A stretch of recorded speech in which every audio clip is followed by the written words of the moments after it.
continue with our unit entitled the Jerusalem Collection. Today is lesson 2 of a 4-week study. Last week we learned what the Jerusalem Collection was. It was a relief effort headed up by Paul, where he attempted to raise money from the Gentile churches he planted to help support the impoverished Jewish Christians in Jerusalem. Last week we looked at part of his letter, 2 Corinthians, where he was encouraging the Corinthians to resume their effort to raise the collection. One of the things he wanted to point out to them is the attitudes that would be required for them to participate in a relief effort like this, where they were raising money for people they had never met and probably never would. It also was a lesson that challenged us to think about how we can best participate in giving to others. It helped challenge us about our attitudes toward giving. And one of the things we learned from a group of churches in the Macedonian area in last week's lesson is that the key was that they first gave themselves to God, and then that is what freed them up to give to others. So today's lesson directs our attention towards the need for planning related to our giving. Think about all the different ways that we make plans in our life. We make a plan before we go to the grocery store. We make a plan when we set up our hotel reservations for vacation. We make a plan whenever we select from our employers' employee benefit options each year. We make a plan when we agree to sign up to serve in the church by maybe teaching Sunday school or working in the children's area. We make a plan when we volunteer to support our schools and communities by serving in some way. We even make a plan when we sign up for our wireless plan carrier. So I think you would agree we make a lot of plans in our lives. So the question is, why is it important to make a plan? So let's talk for a moment about the value of planning. When we take the time to plan, it helps us in a number of ways. First, it takes the emotion out of decision making. When we've thought things out in advance, we're less likely to be affected by a spur-of-the-moment notion. Secondly, spontaneity is a great thing in some areas of our life, but just imagine if we didn't have the structure that comes with planning. Just imagine all the different decisions we would be making totally as a result of a spontaneous thought. I think also that planning recognizes that there's an infinite number of choices for competing for our time, our talent, and our money. Planning also helps us make sure that we have a long-term focus in our decision making. And as we'll learn today, planning is a key to making sure that we honor and serve God with our resources. So let's take a look at the first section of scripture passage for today's lesson. It comes from the book of 1 Corinthians. We're going to be looking at chapter 16, verses 1 through 4. This comes, by the way, from the Smith and Helway's Formations Sunday School literature, and we are reading from the Common English Bible translation. Read along with me if you will. Beginning with verse 1. Concerning the collection of money for God's people, you should do what I have directed the churches in Galatia to do. On the first day of the week, each of you should set aside whatever you can afford from what you earn, so that the collection won't be delayed until I come. Then when I get there, I'll send someone, whomever you approve, to Jerusalem with letters of recommendation to bring your gift. If it seems right for me to go also, they'll travel with me. So take a look again at what Paul tells us in verse 2 about our giving and about planning our giving. Notice he says, do it on the first day of the week. He didn't say do it on the last day of the week, and we know why.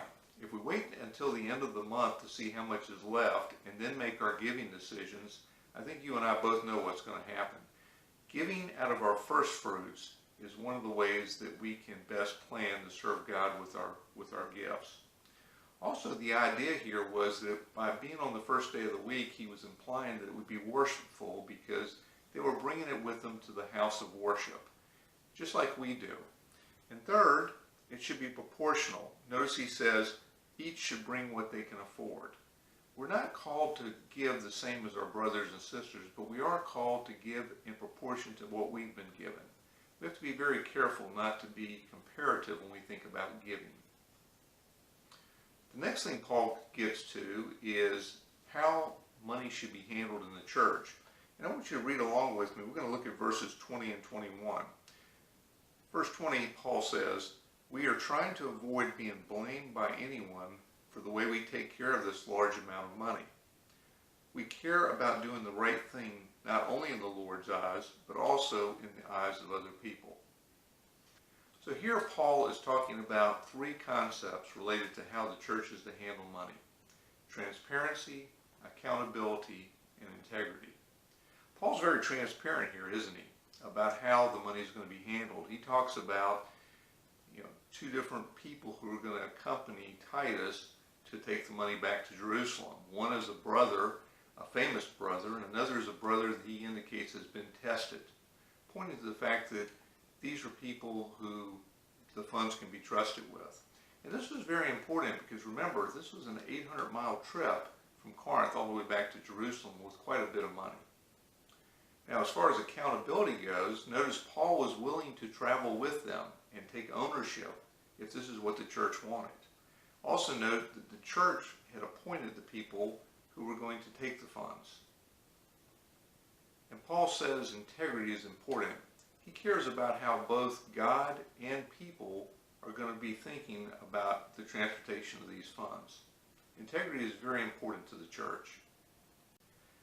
Just as it's important to plan for our giving, it's also important that our church has plans to make sure our money is taken care of properly. Think about our church and how we go to great lengths to ensure that our funds are handled properly and that they serve God ultimately, which is our intention. First of all, each year we do nominate and elect members of a finance committee and our leadership council, and we charge them with coming up with plans for how our church will use its funds. They bring that back to the church in the form of a budget that we vote on. We also have, in addition to that, we have members of our church that we nominate and elect as trustees. We have a financial secretary. We have tellers each week that make sure that our funds get deposited into our bank account. And then, of course, once a quarter, we gather for our church conference, at which time our finance committee provides us with a complete accounting of where all of our funds have come from and where they're dispersed to. So as we conclude today's lesson, what can we take away from this? First, we need to be reminded of the importance of planning for our giving. Planning so that our giving is regular, it's worshipful, and it's proportional. And secondly, we're reminded about the importance of how the church is to handle those funds. Accountability, transparency, integrity. We need to stay informed with what's going on with our church. One of the best ways to do that is by attending our regular church conferences each quarterly. We need to also thank and pray for those leaders who have agreed to take responsibility for ensuring that our funds go to show God's love and to honor God in everything that we do. I hope you'll think about this week, and God bless you.